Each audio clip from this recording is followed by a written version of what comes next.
அன்பார்ந்த எனது தமிழின சொந்தங்களுக்கு உங்கள் வீட்டு பிள்ளை டெல்டா புயல் மகாதேவப்பட்டினத்திலிருந்து பேசுகிறேன்.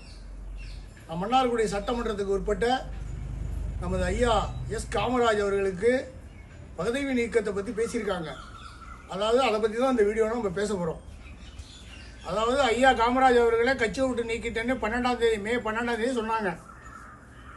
அதுக்கப்புறம் ஐயா காமராஜ் அவர்கள் தவேகாவுக்கு ஆதரவுன்னு சொல்லி 13 சொல்லியிருக்காங்க. அதாவது 24 மணி நேரம் முடிஞ்சதுக்கு அப்புறம் சொல்லியிருக்காங்க. இதை பொதுச் செயலாளர் சொன்னாரு அப்படின்ட்டு அண்ணன் கரிகாலண்ணே இங்க கூட யோசிக்கல, என்னதை கொஞ்சம் யோசிச்சு பாருங்கண்ணே. அதனால ஐயா நீங்க குறை சொல்றது பெரிய மேட்டர் இல்ல. நீங்க ஒரு ஆள், நீங்க யாராவது முடிஞ்சா ஜெயிச்சு பாருங்க. இங்க உசுரை கொடுத்து ஜெயிச்சு வச்சிருக்கோம் மன்னார்குடியில. சும்மா ஏதாவது கூத்தடிக்கலாம்னு மட்டும் நினைக்காது. இங்க இருக்கிற ஒவ்வொரு தொண்டனும் எல்லாம் எஸ் காமராஜோட தொண்டன். எஸ் காமராஜுக்காக உழைச்சவனும் எல்லாம் 10 வருஷமா. நானும் ஆர்கே நகர்ல 17 நாள் வேலை பார்த்துருக்கேன்.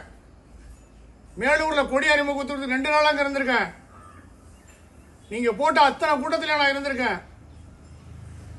கட்சிக்காக 15 வருஷம் 10 வருஷம் ரொம்ப தீவிரமா உழைச்சிருக்கேன். உங்களுக்கு உழைச்சதுக்கு இதானா? மன்னார்குடி சட்டமன்ற வேட்பாளர் எப்படி பேசுறாரு பாத்தீங்களா? சட்டமன்றத்துல தெரிக்க விட்டாரா இல்லையா? எல்லாருக்கும் தண்ணி ஒரு பொருள்னாரு. எல்லாரும் பொருள் எங்களுக்கு உயிர், நீர் எங்களுக்கு உயிர் அப்படின்னாரு. சட்டமன்றத்தில் யாராவது மன்னார்குடி வேட்பாளர் சொல்லியிருக்காரு? அது மாதிரி சட்டமன்ற வேட்பாளர் யாராவது பேசியிருக்காங்க? அது மாதிரி 8 வாட்டி உட்கார வச்சு எதிர்க்க வச்சாங்க. வர 8 வாட்டி இல்ல 80 வாட்டி உட்கார வச்சு எதிர்த்தாலும் எஸ் காமராஜுங்கிற ஒரு தனி மனிதன் சொல்ல வந்த கருத்தை பதிவு பண்ணிட்டு தான் போனாரு. எங்க ஏரியாவில் எல்லாம் விளையாட்டு பிள்ளைங்களும் நிறைய இருக்கு, எங்களுக்கு ஒரு ஸ்டேடியம் வேணும் அப்படிங்கிற கருத்தை பதிவு பண்ணாரா இல்லையா? 8 வாட்டி எந்திரிச்சாரு, 80 வாட்டி எந்திரிப்பாரு எங்களுக்காக. உசுரை கொடுத்து ஜெயிக்க வச்சிருக்கோம் நாங்க. அவ்வளவு ஈஸியா நீங்க பண்ணிட்டு போயிருங்களா? உங்க பின்னாடி வந்ததுக்கு 10 வருஷமா இருந்ததுக்கு இதெல்லாம் எங்களுக்கு கொடுக்குற இது நல்ல உதவி.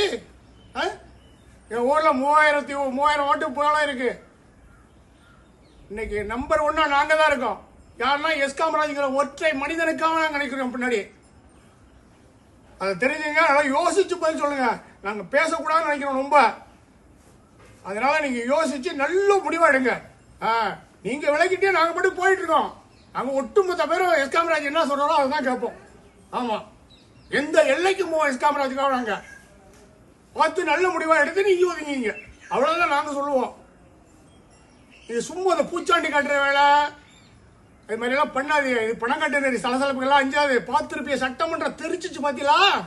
மன்னார்குடியில இருந்து போன எந்த எம்எல்ஏ அது மாதிரி தெரிக்க விட்டுருக்காப்ல. என் ஆளு எஸ் காமராஜ் ஒரு ஆளு தான். ஒரே ஒரு நல்ல மனிதன் மட்டும் தான் பேச முடியும். அதான் மடியில கனம் இல்ல, வழியில பயம் இல்ல, துணிஞ்சு அடிப்பாரு. அவருக்காக நாங்க எந்த எல்லைக்கும் போக பாத்துங்க. நன்றி, வணக்கம். மன்னார்குடி தொகுதி மக்கள் அனைவருக்கும் நன்றி, வணக்கம்.